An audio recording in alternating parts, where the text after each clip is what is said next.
Shigella ഈ കൂടുതലായിട്ട് കണ്ടുവരുന്നത് കൊച്ചു കുട്ടികളിലാണ്. ഒരു വളരെ ചെറിയ കുട്ടികൾ മുതൽ 5 വയസ്സ് 6 വയസ്സ് പ്രായമുള്ള കുട്ടികളിലൊക്കെയാണ് ഇത് കൂടുതലായിട്ട് കണ്ടുവരികയും അവർക്കാണ് രോഗം കൂടുതൽ ഗുരുതരമാകാനുള്ള സാധ്യതയുള്ളത്. കോളറ ബാക്ടീരിയ, സാൽമണല ബാക്ടീരിയ ഇതെല്ലാം വയറിളക്കം ഉണ്ടാകുന്ന ബാക്ടീരിയകളുടെ ഗണത്തിൽപ്പെടുന്നതാണ്. പക്ഷെ ഇതിൽ നിന്നും വിഭിന്നമായിട്ട് ഷിഗല്ലയുടെ ഒരു പ്രത്യേകത എന്താണെന്ന് വെച്ചാൽ അതിന്റെ ഇൻഫെക്റ്റീവ് ഡോസ് വളരെ കുറവാണ്. അപ്പോൾ നമ്മൾ ഹോസ്പിറ്റലിൽ എത്തിക്കഴിഞ്ഞാൽ നമ്മൾ ഇങ്ങനെ ഷിഗല്ല സംശയിക്കുന്ന രോഗികളിൽ നമ്മൾ ലബോറട്ടറി സാമ്പിൾസ് വിടേണ്ടി വരും. ഇപ്പോൾ സ്റ്റൂൾ സാമ്പിൾ കൾച്ചറോ അല്ലെങ്കിൽ റെക്ടൽ സ്വാബിന്റെ കൾച്ചറോ ഒക്കെയാണ് നമ്മൾ സാധാരണ ചെയ്യാറുള്ളത്. ഇപ്പോൾ ഒരു ബാക്ടീരിയൽ ഇൻഫെക്ഷൻ ആണെന്ന് നമ്മൾ ഉറപ്പിച്ചു കഴിഞ്ഞാൽ ആന്റിബയോട്ടിക് സ്റ്റാർട്ട് ചെയ്യണം. അപ്പോൾ ആന്റിബയോട്ടിക്സ് നമ്മൾ ഫ്ലൂറോക്വിനലോൺ ഗ്രൂപ്പിൽ വരുന്ന ആന്റിബയോട്ടിക്സ് ആണ് സാധാരണ ഷിഗല്ലയ്ക്ക് നമ്മൾ ട്രീറ്റ് ചെയ്തുകൊണ്ടിരുന്നത്. പക്ഷേ ഇപ്പോഴും അതിനൊരു വെല്ലുവിളി വീണ്ടും വന്നിരിക്കുന്നത് മിക്കവാറുമുള്ള ഈ ഫ്ലൂറോക്വിനലോൺസ് ആന്റിബയോട്ടിക്സിനോടൊക്കെ ഇപ്പോഴത്തെ ഈ ഔട്ട് ബ്രേക്കിൽ നമ്മൾ അതിൻ്റെ കൾച്ചർ നോക്കുകയാണെങ്കിൽ അത് റെസിസ്റ്റൻ്റ് ആയിട്ടാണ് കാണുന്നത്. അതിനോട് ഈ ബാക്ടീരിയ പ്രതികരിക്കുന്നില്ല. ഇപ്പോൾ ഒരാൾക്ക് ഷിഗല്ല കൺഫേം ചെയ്തു, അയാളെ ട്രീറ്റ് ചെയ്ത് കഴിഞ്ഞിട്ടുണ്ടെങ്കിൽ പോലും അയാളുടെ ശരീരത്തിൽ നിന്ന് ബാക്ടീരിയ ഒരു 4 ആഴ്ച വരെ മലത്തിലൂടെ പുറത്തേക്ക് പോകാനുള്ളൊരു ചാൻസ് ഉണ്ട്.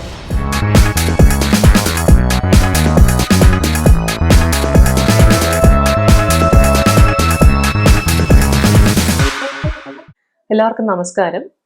നമ്മുടെ നാട്ടില് ഇപ്പോൾ ഈ മൺസൂൺ സീസൺ ആരംഭിച്ചതോടുകൂടി പല വിധത്തിലുള്ള പകർച്ചവ്യാധികൾ പടർന്നുകൊണ്ടിരിക്കുന്ന ഒരു സാഹചര്യമാണ്. അപ്പോൾ അതിൽ ഏറ്റവും പ്രധാനപ്പെട്ട ഒന്നാണ് വയറിളക്ക രോഗങ്ങൾ. വയറിളക്ക രോഗങ്ങൾ നമ്മൾ സാധാരണയായി നമ്മുടെ വയറിളക്ക രോഗങ്ങൾ റിപ്പോർട്ട് ചെയ്യപ്പെടുന്നത് ഈ വൈറസുകൾ മൂലമുള്ള വയറിളക്ക രോഗങ്ങളാണ്. പക്ഷെ ഇപ്പോൾ നമ്മൾ ചർച്ച ചെയ്യപ്പെടുന്ന ഏറ്റവും വലിയൊരു ത്രെറ്റ് എന്ന് പറയുന്നത് ഷിഗല്ലോസിസ് അല്ലെങ്കിൽ ഷിഗല്ല മൂലം ഉണ്ടാകുന്ന വയറിളക്ക രോഗമാണ്. ഈ ഷിഗല്ല എന്ന് പറയുന്നത് ഒരു ബാക്ടീരിയയാണ്. ഈ ബാക്ടീരിയ വളരെ പെട്ടെന്ന് ഒരാളിൽ നിന്ന് മറ്റൊരാളിലേക്ക് സ്പ്രെഡ് ആവുകയും ഒരു വലിയ ഔട്ട് ബ്രേക്ക് പൊട്ടിപ്പുറപ്പെടുകയും ചെയ്യുന്നു. അതാണ് അതിന്റെ ഒരു പ്രത്യേകത.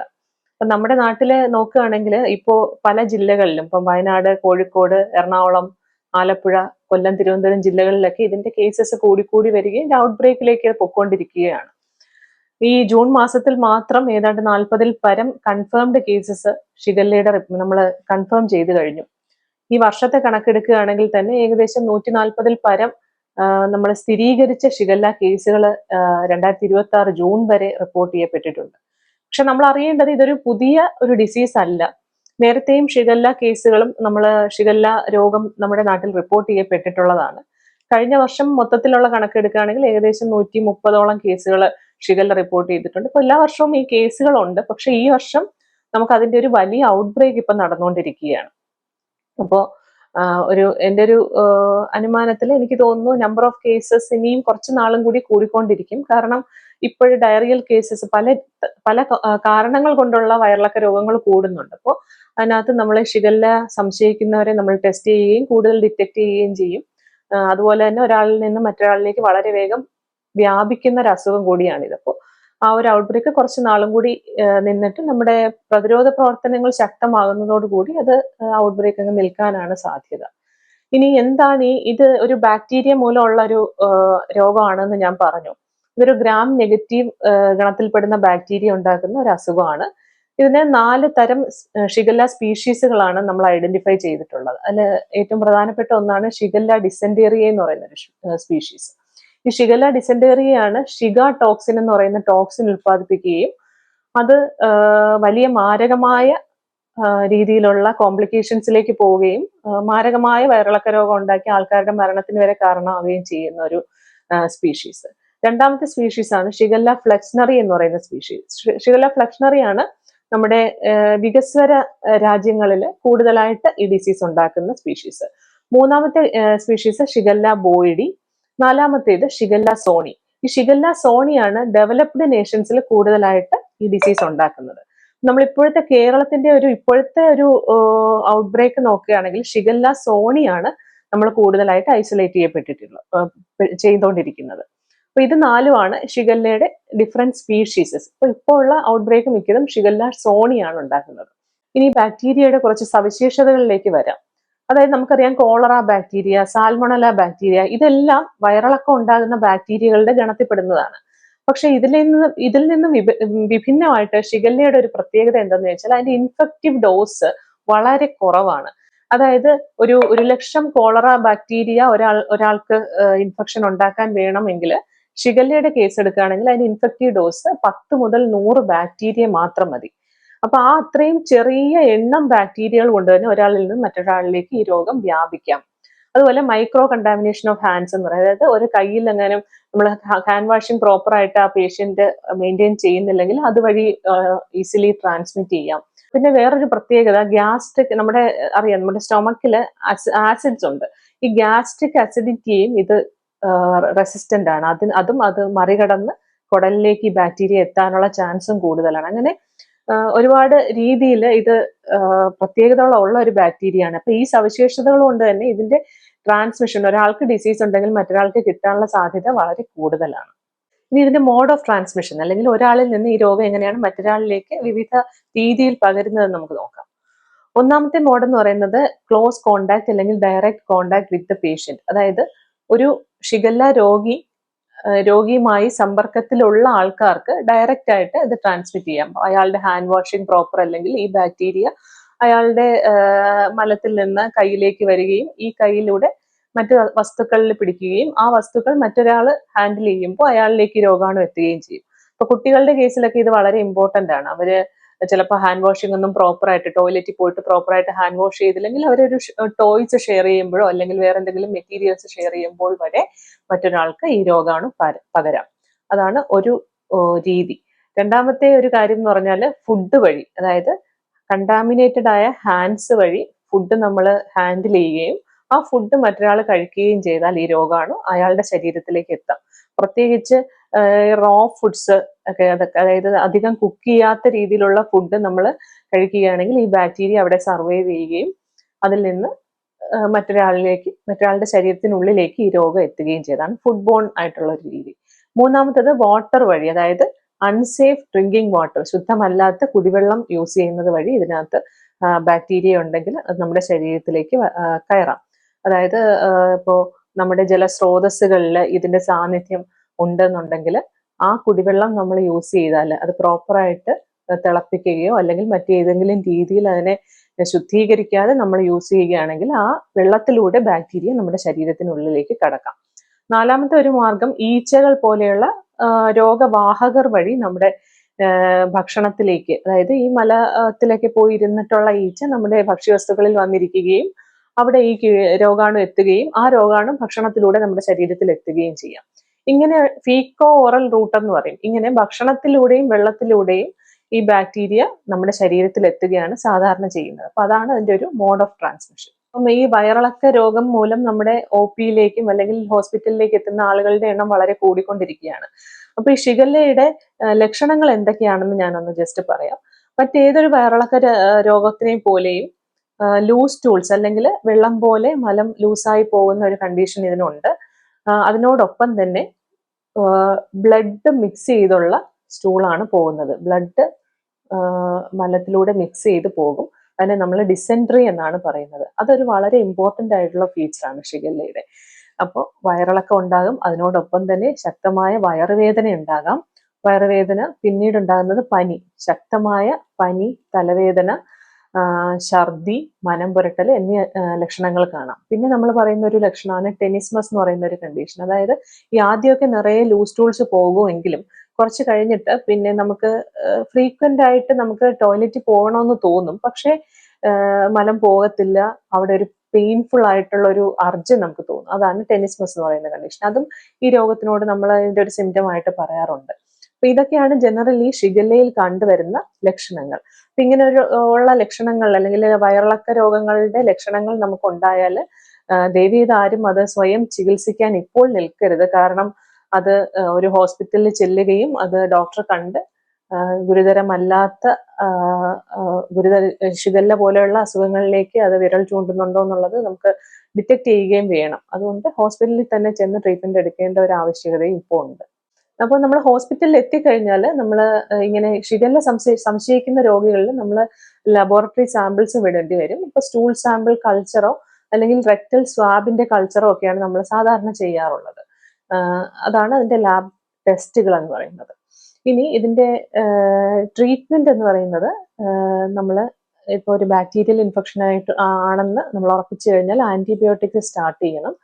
അപ്പോൾ ആന്റിബയോട്ടിക്സ് നമ്മൾ ഫ്ലൂറോക്വിനലോൺ ഗ്രൂപ്പിൽ വരുന്ന ആന്റിബയോട്ടിക്സ് ആണ് സാധാരണ ഷിഗല്ലയ്ക്ക് നമ്മൾ ട്രീറ്റ് ചെയ്തുകൊണ്ടിരുന്നത്. പക്ഷെ ഇപ്പോഴും അതിനൊരു വെല്ലുവിളി വീണ്ടും വന്നിരിക്കുന്നത് മിക്കവാറും ഉള്ള ഈ ഫ്ലൂറോക്വിനലോൺസ് ആന്റിബയോട്ടിക്സിനോടൊക്കെ ഇപ്പോഴത്തെ ഈ ഔട്ട് ബ്രേക്കിൽ നമ്മൾ അതിന്റെ കൾച്ചർ നോക്കുകയാണെങ്കിൽ അത് റെസിസ്റ്റന്റ് ആയിട്ടാണ് കാണുന്നത്. അതിനോട് ഈ ബാക്ടീരിയ പ്രതികരിക്കുന്നില്ല. അപ്പോൾ കൾച്ചർ നോക്കി നമ്മുടെ ഇപ്പോഴുള്ള നമ്മുടെ ശരീരത്തിലുള്ള ബാക്ടീരിയ ഏത് ആന്റിബയോട്ടിക്കിനോടാണോ പ്രതികരിക്കുന്നത് ആ ആന്റിബയോട്ടിക് ഉപയോഗിച്ച് വേണം ട്രീറ്റ്മെന്റ് സ്റ്റാർട്ട് ചെയ്യാൻ. അപ്പോൾ ആന്റിമൈക്രോബിയൽ സസെപ്റ്റിബിലിറ്റി ടെസ്റ്റ് ഇതിന്റെ കൂടെ ഇപ്പം നമ്മൾ അഡ്വൈസ് ചെയ്യാറുണ്ട്. അപ്പോൾ അതും കൂടി നോക്കി വേണം നമ്മൾ ട്രീറ്റ്മെന്റ് സ്റ്റാർട്ട് ചെയ്യാൻ. അതിനുശേഷം നമ്മുടെ ഈ ഷിഗല്ലയ്ക്ക് ഉള്ള ഒരു പ്രധാന പ്രശ്നം നിർജ്ജലീകരണമാണ്, ഡീഹൈഡ്രേഷൻ ആണ്. അപ്പൊ നമ്മൾ ORS പോലെയുള്ള ലായനികൾ ഈ ഡീഹൈഡ്രേഷൻ തടയാനായിട്ട് ഫ്രീക്വന്റ് ആയിട്ട് കൊടുത്തുകൊണ്ടിരിക്കണം. അതുപോലെ ഉപ്പിട്ട കഞ്ഞിവെള്ളമോ വീട്ടിൽ അവൈലബിൾ ആയിട്ടുള്ള മറ്റ് ഫ്ലൂയിഡ്സ് ലൈക്ക് നമ്മുടെ ഈ കോക്കനട്ട് വാട്ടർ അങ്ങനെ എന്തെങ്കിലുമൊക്കെ ഫ്ലൂയിഡ്സ് നമ്മൾ റീപ്ലേസ് ചെയ്തുകൊണ്ടിരിക്കണം. ORS തന്നെയാണ് എപ്പോഴും ഏറ്റവും നല്ലത് ഈ നിർജ്ജലീകരണം തടയാൻ. അതിന് പുറമെ ബാക്കി പനി ഒക്കെ നിയന്ത്രിക്കാനുള്ള, പനിയൊക്കെ കുറയ്ക്കാനുള്ള മെഡിസിൻസും സ്റ്റാർട്ട് ചെയ്യും. അപ്പൊ ഇതാണ് അതിന്റെ ട്രീറ്റ്മെന്റ് എന്ന് പറയുന്നത്. അപ്പൊ ഈ ഡിസീസിനെ പറ്റി പറയുമ്പോൾ അതിന്റെ ഒരു പാറ്റേൺ നമ്മൾ നോക്കുകയാണെങ്കിൽ ഈ ബാക്ടീരിയ നമ്മുടെ ശരീരത്തിൽ പ്രവേശിച്ചു കഴിഞ്ഞാൽ എത്ര നാൾ കഴിഞ്ഞിട്ട് നമുക്ക് ഈ ലക്ഷണങ്ങൾ കണ്ടു തുടങ്ങാം. അതിന് ഇൻക്യുബേഷൻ പീരീഡ് എന്നാണ് പറയുന്നത്. അതൊരു 4 മുതൽ 7 ദിവസം വരെ, അല്ലെങ്കിൽ 1 മുതൽ 4 ദിവസം, അല്ലെങ്കിൽ 4-5 ദിവസത്തിനുള്ളിൽ നമുക്ക് ലക്ഷണങ്ങൾ കണ്ടു തുടങ്ങും. അതാണ് അതിന്റെ ഇൻക്യുബേഷൻ പീരീഡ്. എന്നിട്ടൊരു 1.5 ആഴ്ച 2 ആഴ്ചയോളം പേഷ്യന്റിന് ആ ഡിസീസും അതിന്റെ സിംറ്റംസും ഉണ്ടാകും. അപ്പൊ അതിന്റെ ഇടയ്ക്ക് നമ്മൾ ആ പേഷ്യന്റിനെ കണ്ടുപിടിച്ച് ട്രീറ്റ് ചെയ്ത് പോവുകയാണ് ചെയ്യുന്നത്. അപ്പൊ ആ ഒരു അവസരത്തിൽ നമ്മൾ ഒന്ന് അറിഞ്ഞിരിക്കേണ്ട വേറൊരു കാര്യം, ഇപ്പൊ ഒരാൾക്ക് ഷിഗല്ല കൺഫേം ചെയ്തു, അയാളെ ട്രീറ്റ് ചെയ്ത് കഴിഞ്ഞിട്ടുണ്ടെങ്കിൽ പോലും അയാളുടെ ശരീരത്തിൽ നിന്ന് ബാക്ടീരിയ ഒരു 4 ആഴ്ച വരെ മലത്തിലൂടെ പുറത്തേക്ക് പോകാനുള്ള ഒരു ചാൻസ് ഉണ്ട്. തീർച്ചയായും ആ മലത്തിലൂടെ പുറത്തേക്ക് പോകുന്ന ബാക്ടീരിയകളുടെ അളവ് രോഗം മൂർച്ഛിച്ചിരിക്കുന്ന സമയത്തായിരിക്കും ഏറ്റവും കൂടുതൽ. പക്ഷെ എങ്കിൽ പോലും വളരെ ചെറിയ രീതിയിലാണെങ്കിലും ബാക്ടീരിയകൾ രോഗം ശമിച്ച ശേഷവും പുറത്തേക്ക് പോകാനുള്ള സാധ്യതയുണ്ട്.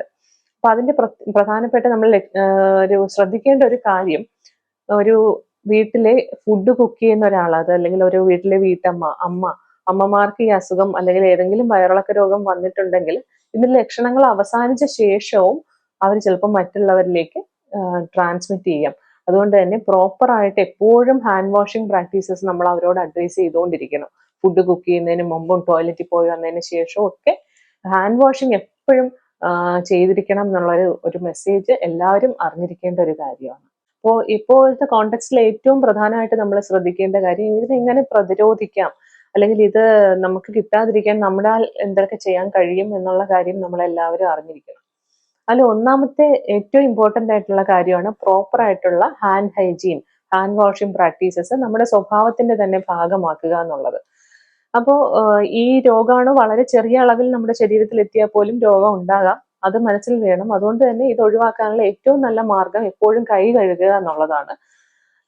കൈ കഴുകുന്നത് സോപ്പും വെള്ളവും ഉപയോഗിച്ച് കൈ കഴുകുന്നത് തന്നെ ഈ നമ്മൾ പല രോഗാണുക്കളും നശിച്ചു പോകുന്നത് പോലെ ഇതും അത് തന്നെ മതിയാകും. അപ്പോൾ ഹാൻഡ് വാഷിംഗ് പ്രാക്ടീസസ് കുട്ടികളെ ഉൾപ്പെടെ പഠിപ്പിച്ചെടുക്കുക എന്നുള്ളതാണ് അതിൽ ഏറ്റവും ഇമ്പോർട്ടൻ്റ് ആയിട്ടുള്ള കാര്യം. രണ്ടാമത്തെ ഏറ്റവും പ്രധാനപ്പെട്ട കാര്യമാണ് നമ്മൾ ഉപയോഗിക്കുന്ന കുടിവെള്ളം ശുദ്ധമായിരിക്കുക എന്നുള്ളത് ഉറപ്പുവരുത്തേണ്ടത്. അപ്പൊ അതെങ്ങനെ നമുക്ക് ഉറപ്പുവരുത്താം? ഒന്ന്, ഏറ്റവും ഇമ്പോർട്ടൻ്റ് ആയിട്ട് നമ്മൾ ശ്രദ്ധിക്കേണ്ടത്, നമ്മൾ തിളപ്പിച്ചാറ്റിയ വെള്ളം മാത്രം കുടിക്കുന്ന പർപ്പസിനായി യൂസ് ചെയ്യുക എന്നുള്ളതാണ്. അപ്പോൾ എല്ലാവരും ചോദിക്കുക, എങ്ങനെയാണ് തിളപ്പിച്ച വെള്ളം എത്ര നേരം തിളപ്പിക്കണം, അല്ലെങ്കിൽ എത്ര നേരം തിളപ്പിച്ചാൽ അതിലെ ബാക്ടീരിയകൾ നശിച്ചു പോകും എന്നുള്ളത്. നമ്മൾ സേഫായിട്ട് പറയുന്നത് വെട്ടിത്തിളയ്ക്കുന്ന വെള്ളം സേഫ് ആണെന്നാണ്. അതായത് ഒരു 3 മുതൽ 5 മിനിറ്റ് വരെയെങ്കിലും വെള്ളം നന്നായിട്ട് തിളയ്ക്കുക, ആ വെള്ളം നമുക്ക് യൂസ് ചെയ്യാം. ഈ തിളപ്പിച്ചാറ്റിയ വെള്ളം സ്റ്റോർ ചെയ്യുമ്പോഴും വൃത്തിയുള്ള പാത്രത്തിൽ അത് സ്റ്റോർ ചെയ്യാൻ ശ്രദ്ധിക്കണം. മറ്റ് യാത്രകൾ പോകുമ്പോഴായാലും ഇപ്പോഴത്തെ ഒരു സാഹചര്യത്തിൽ നമ്മൾ വീട്ടിൽ നിന്ന് നന്നായിട്ട് തിളപ്പിച്ച വെള്ളം കുപ്പിയിൽ സ്റ്റോർ ചെയ്തുകൊണ്ട് പോകുന്നതാണ് എപ്പോഴും സേഫ്. പുറത്തുനിന്നുള്ള വെള്ളം ഇപ്പോൾ എത്രത്തോളം സേഫ് ആയിരിക്കും എന്ന് നമുക്ക് ഒട്ടും പറയാൻ പറ്റാത്തൊരു കണ്ടീഷനാണ്. കാരണം ഈ തിളപ്പിച്ച വെള്ളം മാത്രമായിരിക്കത്തില്ല പുറത്തെ നമുക്ക് റെസ്റ്റോറൻറ്റ്സിലും ഒക്കെ കിട്ടുന്നത്. ബിക്കോസ് ഇപ്പോഴത്തെ ഒരു ഗ്യാസിന്റെ ക്രൈസിസും ഒക്കെ ഉള്ള കാര്യം നമുക്കറിയാം. അതുകൊണ്ട് തന്നെ ഒരു ചൂടുവെള്ളം പച്ചവെള്ളവുമായി മിക്സ് ചെയ്താണോ നമുക്ക് ചൂടാക്കിയ വെള്ളം തരുന്നതെന്ന് നമുക്കറിയില്ല. അപ്പൊ നമുക്ക് എപ്പോഴും സേഫ് തിളപ്പിച്ച വെള്ളം നമ്മൾ കൂടെ കരുതുക, അത് തന്നെ കുടിക്കുന്ന പർപ്പസിനായി യൂസ് ചെയ്യുക. പിന്നെ എല്ലാവരും ചോദിക്കുന്ന വേറൊരു ചോദ്യമാണ് ഈ ഫിൽട്ടറുകളിലെ വെള്ളം സേഫ് ആണോ എന്നുള്ളത്. നമ്മൾ ഈ ആധുനിക രീതിയിലുള്ള UV ഫിൽട്ടറുകളിലെ വെള്ളം ഇത്തരം ബാക്ടീരിയകളെ നശിപ്പിക്കാൻ കഴിവുള്ള രീതിയിലുള്ള ഫിൽട്രേഷൻ ആണ് അതിൽ നടക്കുന്നത്. പൊതു ഇടങ്ങളിലും മറ്റും ഫിൽട്ടറുകളുണ്ട്, അതിൽ നിന്നും ആളുകൾ വെള്ളം എടുത്ത് കുടിക്കാറുണ്ട്. സ്കൂളുകളിൽ നിന്ന് കുട്ടികൾ വെള്ളം എടുത്ത് കുടിക്കാറുണ്ട്. അവിടെ എല്ലാം ഉള്ള ഒരു പ്രശ്നം എന്ന് പറയുന്നത് ഇതിന്റെ ഒരു പ്രോപ്പർ മെയിൻ്റനൻസ് അവിടെ അവരെ എൻഷുർ ചെയ്യുന്നുണ്ടോ എന്നുള്ളത് നമുക്ക് അറിയില്ല. ഈ ഫിൽട്ടറുകളെല്ലാം ഒരു പർട്ടിക്കുലർ സമയത്തിൽ കറക്റ്റായിട്ട് അതിന്റെ മെയിൻ്റനൻസ് നടത്തണം, എന്നാൽ മാത്രമേ അതിന്റെ ഫിൽട്രേഷൻ എഫക്റ്റീവായിട്ട് നടക്കുള്ളൂ. അപ്പൊ അത് ആ സമയങ്ങളിൽ അതിന്റെ മെയിൻ്റനൻസ് അല്ലെങ്കിൽ അതിന്റെ സർവീസ് അവർ ചെയ്യുന്നുണ്ടെന്നുള്ളത് നമ്മൾ ഉറപ്പാക്കണം എന്നുള്ളതാണ് വേറൊരു കാര്യം. അപ്പൊ അതിനായിട്ട് നമുക്ക് ചെയ്യാൻ പറ്റുന്നത് ഇങ്ങനെയുള്ള പൊതു ഇടങ്ങളിലെല്ലാം ഒരു ഫിൽട്ടറുകളുടെ ഒരു ലോഗ് ബുക്ക് കീപ്പ് ചെയ്യുന്നത് എപ്പോഴും നല്ലതായിരിക്കും. അതായത് പ്രോപ്പറായിട്ട് സമയാസമയങ്ങളിൽ അതിന്റെ സർവീസ് ചെയ്യുന്നുണ്ടോ എന്നുള്ളത് നമുക്കൊരു ഷുവർട്ടി തരും അതിന്.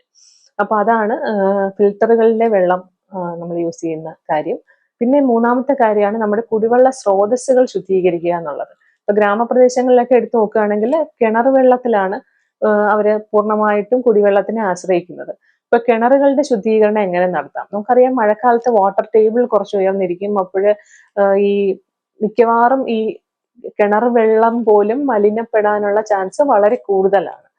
അപ്പൊ അങ്ങനെയുള്ള സാഹചര്യങ്ങളിൽ നമ്മൾ എങ്ങനെയാണ് കിണർ വെള്ളം ശുദ്ധീകരിക്കുന്നത്? അതിനുള്ള മാർഗമാണ് ക്ലോറിനേഷൻ എന്ന് പറയുന്നത്. ക്ലോറിൻ ഉപയോഗിച്ച് വെള്ളം ശുദ്ധീകരിക്കുക.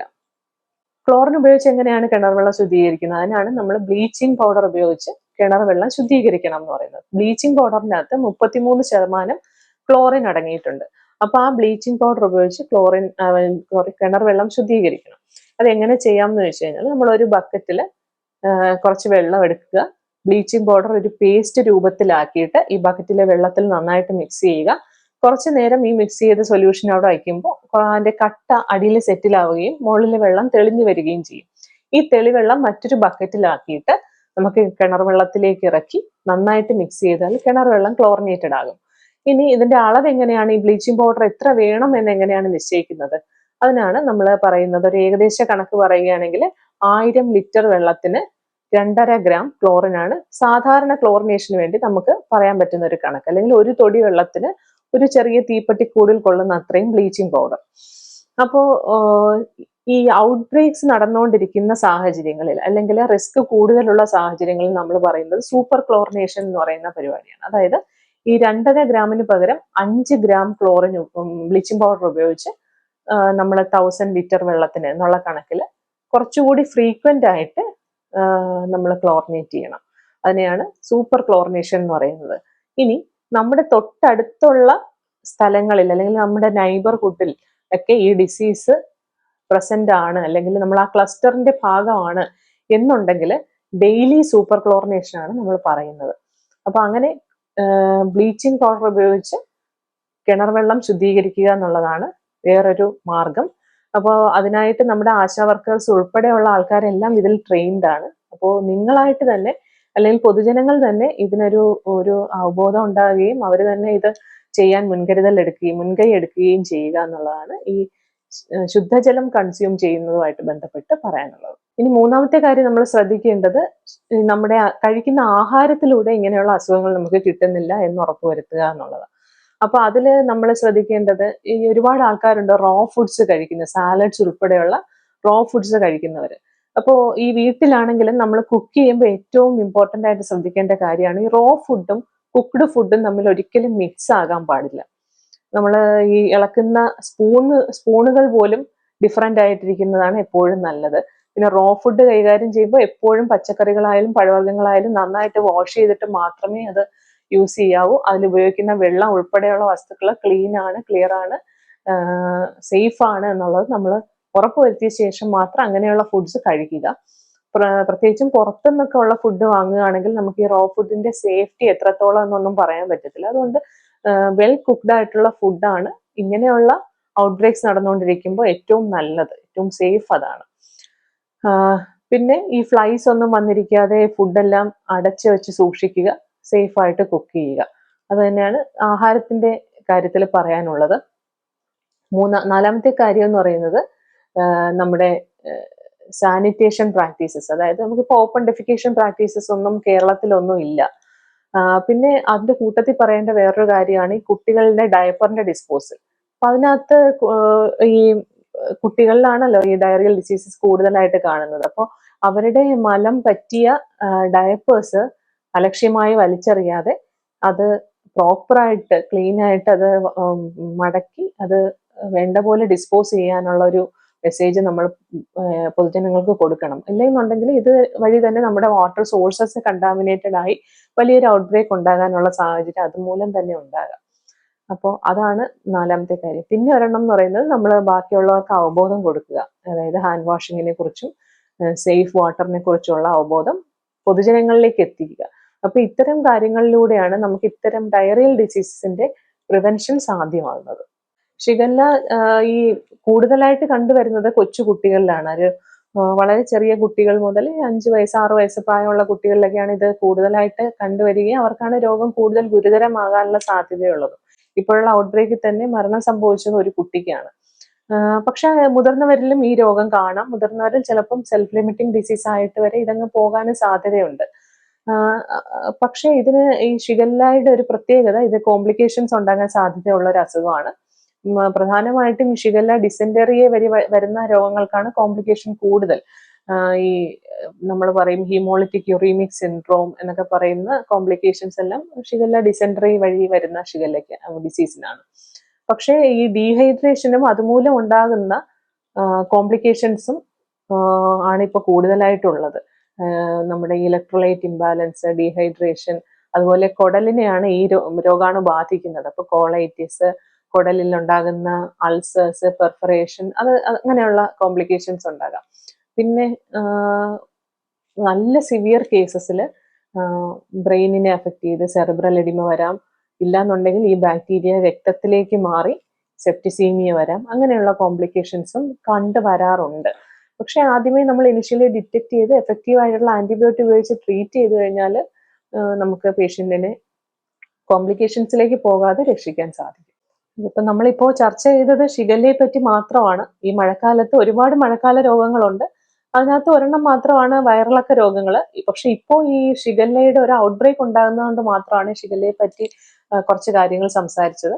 അപ്പൊ ഇതൊരു ബാക്ടീരിയ ആണെന്നും ഇത് എങ്ങനെയാണ് പകരുന്നത്, ഏതൊക്കെ വഴി എങ്ങനെയൊക്കെ ഇത് പകരാമെന്നും ഇതിന്റെ പ്രതിരോധ മാർഗങ്ങളെ പറ്റിയും ശ്രദ്ധിക്കേണ്ട കാര്യങ്ങളെ പറ്റിയെല്ലാം നമ്മളിപ്പോൾ ഡിസ്കസ് ചെയ്തത്.